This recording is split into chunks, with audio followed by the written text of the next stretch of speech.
Welcome to the program. I'm Mark Imperial. This segment's being brought to you by booksgrowbusiness.com. It's the place where entrepreneurs, business owners, and professionals in private practice publish to grow their businesses and to leave a legacy. We're doing a series of business spotlights on remarkable people, places, and things across the country and in your town. Joining me on this segment is Angela Spann. She's the Impact Director for One Hope Wine. Angela, welcome to the program. Hi, thank you for having me. Angela, tell us a little bit about One Hope Wine. I understand you're doing fundraising. Tell us a little bit about One Hope Wine and the types of folks that you help. Well, One Hope Wine is a charity-based winery, and we basically fundraise through wine. So you have to be a 501c3 to receive the donations from any event that's held through the organization. So I am an impact director with One Hope, but I run my business by sip and repeat with One Hope. Did One Hope start right off the bat as a charitable winery, or how did this evolve into charity? The thought was charity based because it was a group of friends that worked in the wine industry who wanted to raise money for a friend in need. And so they saw that, every year around the same time, the wine aisles turn pink. And they said, well, why can't we do it? And so basically they fundraised out of their cars with wine, and they met their donation goal, and then decided we might as well just keep this going. It's working. So, it works. Why stop? And they've been in existence since 2007, so they're fairly young. The business, and they just opened their winery, like the physical winery, this past fall. Can you please give us a couple examples, perhaps, of some of the charitable events that you've done and what kind of an impact they've had? Okay, well, I do in-person and virtual events. I do my own on a monthly basis, where I fundraise through my wine sales as a cause entrepreneur. That's what my title is, but I guess my rank is impact director. So there's a whole community of cause entrepreneurs that fundraise through their own events and events that they help with other organizations or other individuals that want to raise money for their own cause. So you open up an event, you promote it just like a regular charity event, and everybody buys wine, and 10% of that goes to the cause of your choice, as long as it's 501c3 and non-political. How do you connect with 501c3s and really get your message to them? Or do you find that they're already seeking you out? Some may seek you out, others just reach out. Like I email different, organizations and just let them know that I'm here, because right now, not many organizations can do the fundraising as they're usually doing it. You know, it's in person, and not many people are doing in-person events.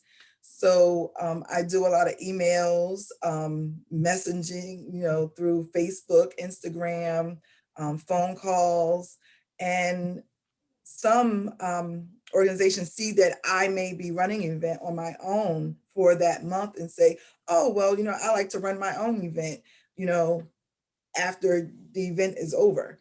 So social media and phone calls and everything, like it works. Emails, the reach outs, the mail. I mean, I still send out mail Hmm. just to let them know that I'm here to help. How much work is it for a 501c to have an event with you, and how much of it do you take off their hands? Give us a picture of like kind of the steps it takes to create that event for a 501c. Well, they would let me know all the information that I needed to go into starting it. And it's just me putting it into our program and just like how much the max you want to donate to your organization. And I give them their own link, and either they can promote it, you know, through their flyers or social media, or I can run a private group for them and run a party or event for them. And it just goes from there. Like it's very easy, and it can be virtual to the point where none of us drink wine, or it can get to the point where everybody gets on a Zoom and we have a tasting, because again, that is basically what we do, wine tastings. So you can do a Zoom tasting, or you can do it virtually and just talk about the products and your organization. So it's right now it's kind of like a custom event, because we're trying to do it to to the time that we're in right now. So with virtual tastings, this is new, obviously a novel because of the Exactly. times. Does that actually involve sending wine to folks, or are you describing the wines? What is the virtual tasting like? Well, some people purchase the wine before. Mainly the host would purchase the wine for themselves just because they're the host. And then before the actual event, they'll let everyone know, these are the wines that we're going to be tasting. And, they'll purchase them, or they'll just come to the event and just listen to myself and the host talk and taste the wine.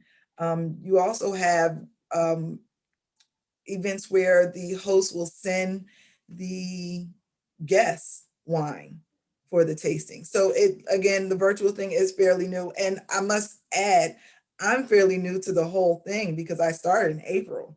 So I started when virtual was the thing, because everything was in person. So we're still working in the midst of that. It sounds like a lot of fun because as you describe it, either they're going to have little samples already sent to them, or it's kind of like watching Food Network where you're salivating, watching them eat the food. And you're like, I Exactly, got to order that. exactly. It Yeah, sounds great. especially when you start swirling it. That sounds interesting. Angela, you told us you're a bunch of friends. You came from the wine industry. Give us a little bit more. Tell us a little bit more how you got to this point, doing this kind of work. A little bit of your background and what inspired you to get in the wine industry to begin with. How'd you get started? Well, my background, I'm an analyst for the state of New Jersey, and I was basically looking for another stream of income. And I looked up various companies, and I, fell upon One Hope.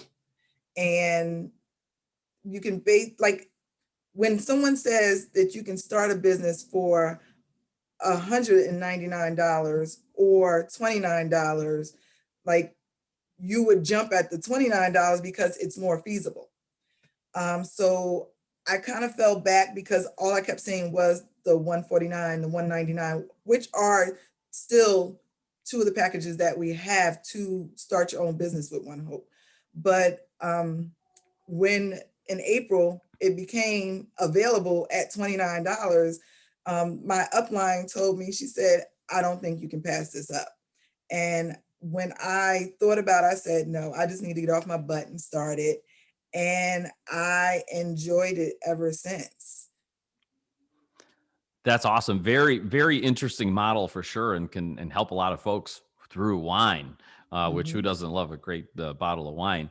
Angela, for folks listening in right now that would like to get involved and learn more and connect with you, how do they find you?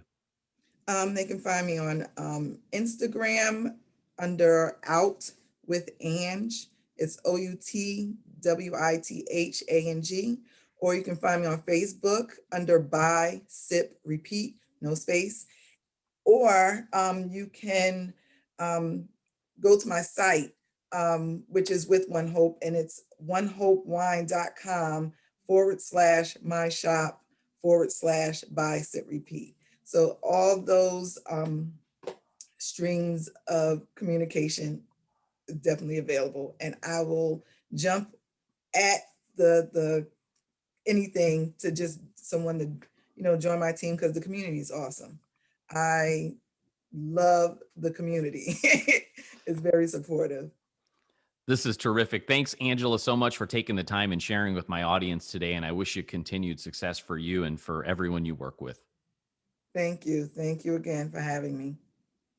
Angela Spann, Impact Director at One Hope Wine. This segment's been brought to you by booksgrowbusiness.com. It's the place where entrepreneurs, business owners, and professionals in private practice publish to grow their businesses and to leave a legacy. That's all for now. Thanks for joining us. I'm Mark Imperial.